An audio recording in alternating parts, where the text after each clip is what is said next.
Cari amici del Meteo di Antenna 3, ecco la bella estate italiana con tempo soleggiato ovunque, salvo per un veloce peggioramento pomeridiano sui monti. Vediamo il dettaglio.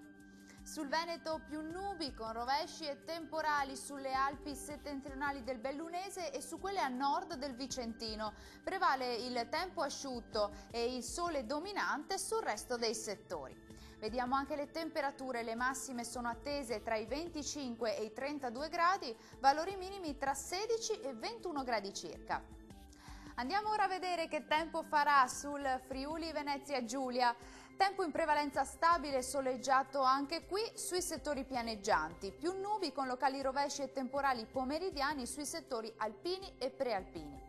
Diamo uno sguardo alle temperature, le massime sono previste tra i 27 e i 29 gradi, valori minimi tra i 19 e i 21 gradi circa. Raggiungiamo infine il Trentino Alto Adige, temporali soprattutto nelle ore pomeridiane sulla fascia centrale della nostra regione, più sole sulle Alpi di confine e all'estremo sud del Trentino. Temperature massime tra i 29 e i 32 gradi, valori minimi attesi tra i 15 e i 16 gradi circa. Il mare sarà generalmente poco mosso, i venti moderati e sudorientali. Dal Meteo di Antenna 3 è tutto, grazie per la vostra attenzione e arrivederci al prossimo aggiornamento.